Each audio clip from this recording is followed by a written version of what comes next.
लिखा बाबर तुर्क, बाबर क्या था? तुर्क था। डिफीटेड लोधी, और देखो ये देखो Lodhi, Lodhi was the emperor of India. देखो लोधी, आ रहा लोधी, आ रहा लोधी, अरे लोधी। तो फ्रेंड्स, मैं मानवेंद्र यादव आप सभी का स्वागत करता हूं अपने YouTube channel English with Manvendra Yadav sir पर। आज हम लोगों को पढ़ना है नाउन और फ्रेज का प्रयोग करके सिंपल सेंटेंस बनाना, जबकि इसका मेन टॉपिक जो है वो सिंथेसिस है।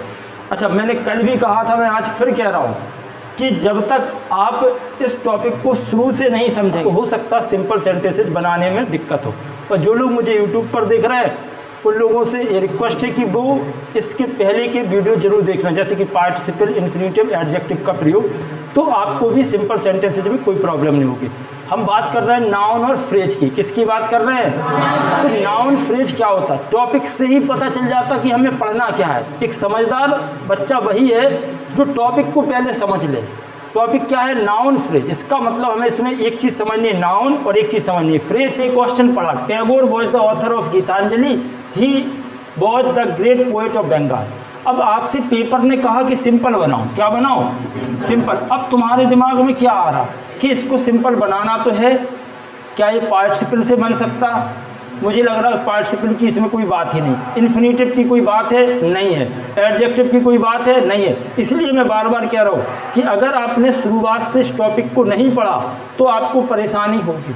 तो आपने जैसे ही देखा टैगोर, जब भी इस तरीके के क्वेश्चन हो तो आप एक बात समझो, टैगोर क्या हो गया? सेंटेंस में नाउन हो गया। हमने तुरंत लिख दिया टैगोर, ये हो गया नाउन। अब आपको लगाना है कॉमा। अब आप इसमें फ्रेज लिखो। देखो टॉपिक क्या है? नाउन और फ्रेज है।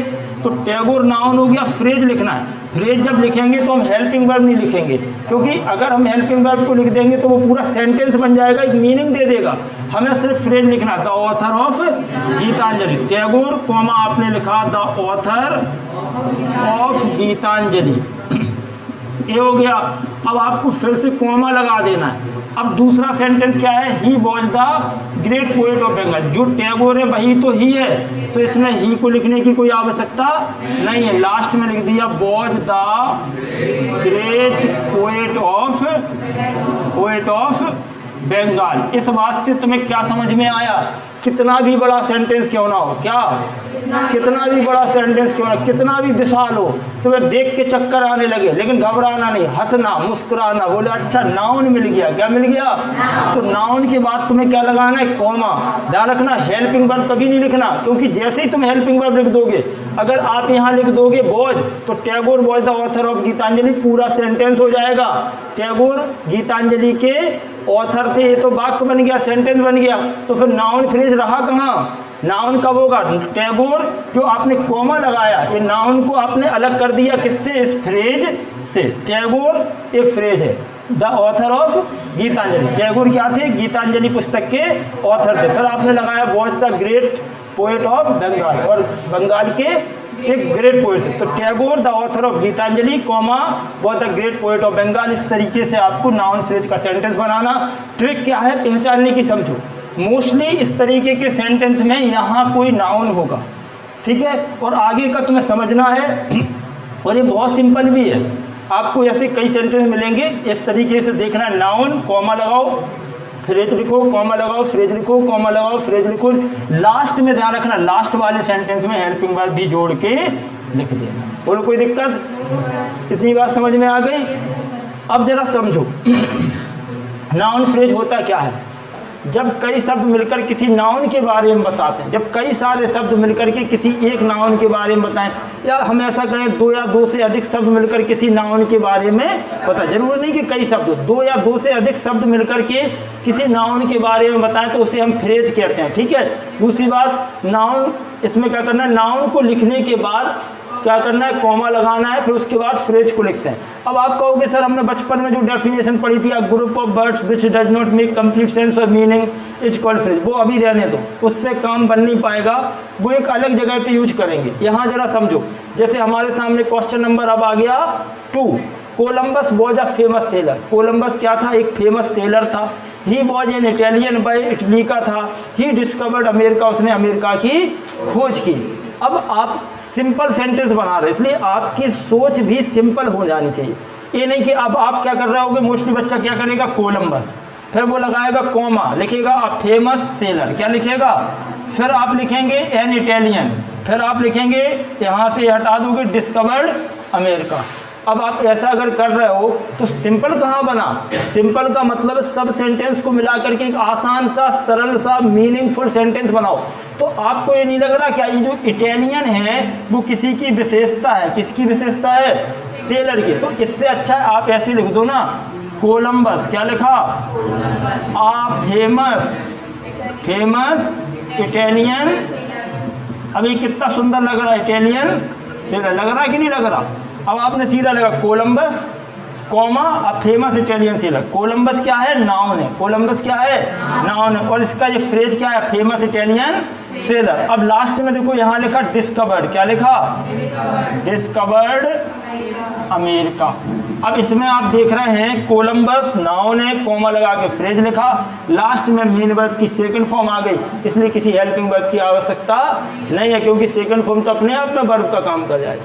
तो कोलंबस एक फेमस इटालियन सेलर था, डिस्कवर्ड अमेरिका, जिसने अमेरिका की। चलो तीसरा सेंटेंस आप लोग जरा बनाएं और सही से बनाएं।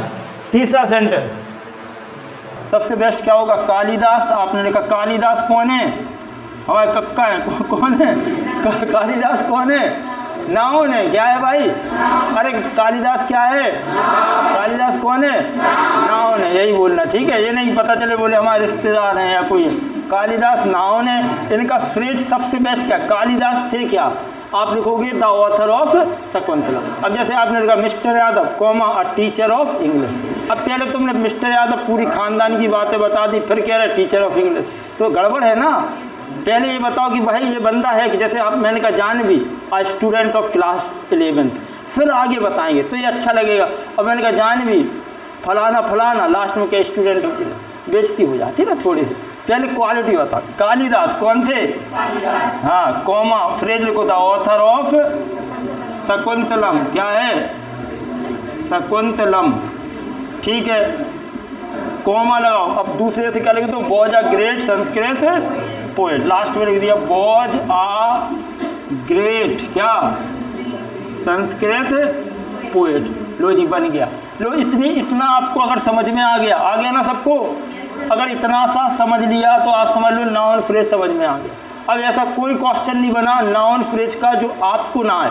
पेपर ध्यान रखना, नाउन फ्रेज करके नहीं पूछिएगा, क्या देगा, सिंपल देगा। अब तुम्हें समझना है कि वो पार्टिसिपल से बन रहा, नाउन फ्रेज से बन रहा, इन्फिनिटिव से बन रहा, एडजेक्टिव से बन रहा, या जेरेंड या नाउन से पहले प्रीपोजिशन का प्रयोग क्या हो रहा वो तुम जानना। इसलिए टॉपिक थोड़ा सा कठिन हो जाएगा। अब अगर आपको प्रैक्टिस करनी है तो कर सकते हैं। अब लिखा बाबर डिफीटेड लोधी, बाबर ने लोधी को हराया। बाबर वॉज अ तुर्क, बाबर तुर्क था। ये दो सेंटेंस तुमने समझ गए होगे, मिलाना है। यहाँ देखो बाबर की बात हो रही, किसकी, इन दोनों बाबर वालों को मिलाओ। Lodhi was the emperor of India, Lodhi क्या था, एम्परर ऑफ इंडिया था। तो हमें क्या लिखना है, पहले देखो बाबर था क्या, तुर्क था, क्या था, हमने ये आप कॉन्सेप्ट समझो। मैंने क्या कहा, मिस्टर यादव, आप क्या लिखोगे, आ टीचर ऑफ इंग्लिश। फिर बाकी बातें बाद में, कालिदास ऑथर ऑफ गीतांजलि, फलाने दास, हाँ ठीक है चलने दो, फलाने दास फलाने, समझ गए ना। बाबर के बाद अपन को क्या लिखना है। तो अब आप सोचो कितना सरल हो गया, ये फालतू सब हट जाएगा। जैसे तुमने लिखा बाबर, क्या लिखा, तुर्क, क्या लिख दिया, बाबर क्या है भाई, नाउन है, बाबर क्या है, नाउन, तुर्क क्या है, फ्रेज है। जब भी दो या दो से अधिक शब्द मिलेंगे फ्रेज बन गया।